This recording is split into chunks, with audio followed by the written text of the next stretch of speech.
Hi, I'm Wanda from melandacraft.com and this is our Quilting Blocks channel. Now today I'm going to show you a really quick and easy quilt block. This is the Yankee Puzzle made from half square triangles and you're going to love it. So let's get on and show you how to make it.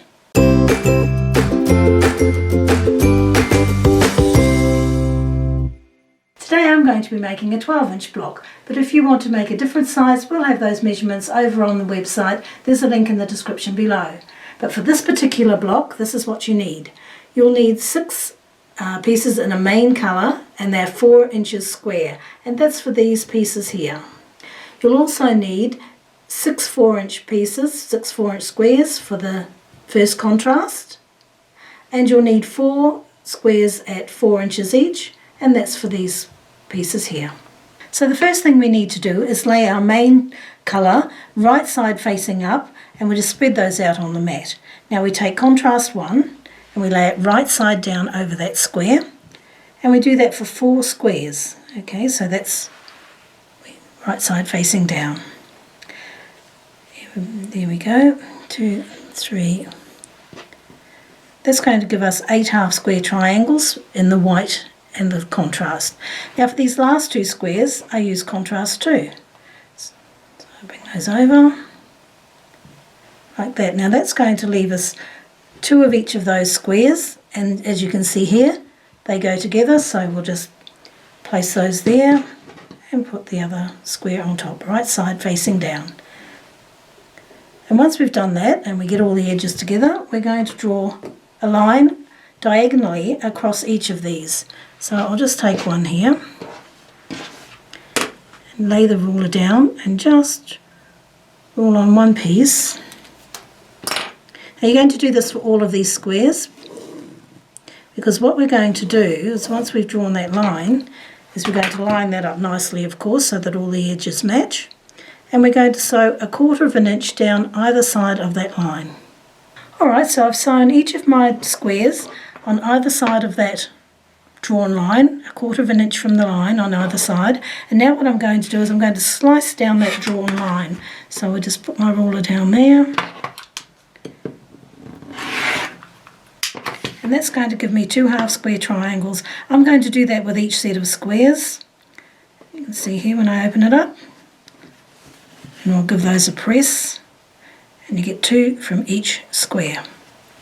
So what I've done is I've pressed the seams, and you can see I've done all the seams to the dark side, and now it's time to trim these squares down, and I'm going to trim them down to 3.5. So I get my ruler, place a 45-degree angle along the seam line, making sure that I know where the 3.5 line is. What you can do is put some tape around there if you can't see the line properly.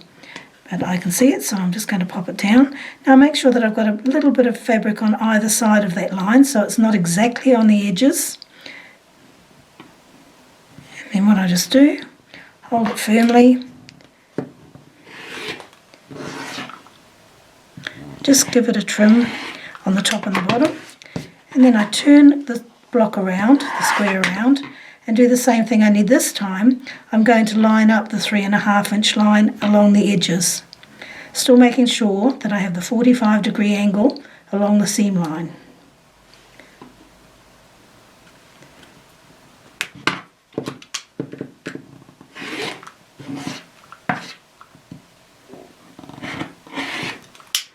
And there we are. I now have, oops, I would do if I got rid of the tag, 3.5 inch square, and I'm going to do that with this whole pile, trim them down to 3.5 inches square. Alright, so I've trimmed my squares down and I've laid them out in the pattern now, so the next thing to do is to start joining them, and I'll just start at the first row here, and what I'll do is I'll take the first 2 squares, lay them one on top of the other, join them up nicely, and then sew them with a 1/4 inch seam. And I'll do the same with the last 2 squares in the row, sew with a 1/4 inch seam, and when I've done that I'll come back and I'll join those 2 blocks together. And I'm going to do that with each row. So I'll take the first one, right sides together, 1/4 inch seam, and the same here. And I'll do that with all 4 rows. Okay, so I've sewn the rows together, and I'm just going to show you how I've pressed them. So I'll just turn these over for you. Right, so I've pressed one row going in one direction, and the seams in the next row are going the other way. So each row alternates. So I'll just bring those back over. Now the reason that we alternate the pressing of the seams is so when we come to sew the rows together, then these seams will line up and nest together nicely. So I just lay one on top of the other, and then see here, just bring them in. You can see how those nest together so nicely, and then I just place a pin in that, and I'll do that with each of the seams so that they line up and they're in place while I sew them. And now what I'll do is I'll pin along here, and I'll sew these together with a 1/4 inch seam. And I'm going to sew those 2 rows together, and I'm going to do exactly the same at the top here. I'll pin those 2 rows together, nesting those seams, and I'll sew with a 1/4 inch seam. Okay, so I've sewn those lots of rows together, and now it's just a matter of joining our block in the middle. I'll just show you how I've pressed that. I press these seams to the top, that one to the bottom, simply because that's how it wanted to sit. When you've got these points here, you're pushing against it and you're creating a lot of bulk, so just let it sit how it wants to go. Alrighty, turn that over, and now we're going to just join that, and again, right sides together. We're going to nest together our seams so they give us those nice crisp points, and we'll sew that together with a 1/4 inch seam.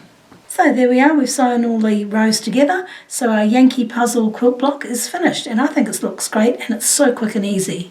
So if you've enjoyed this tutorial, give us a thumbs up and subscribe to our channel, and don't forget to check out our website, alandacraft.com, and catch us on Pinterest and Facebook.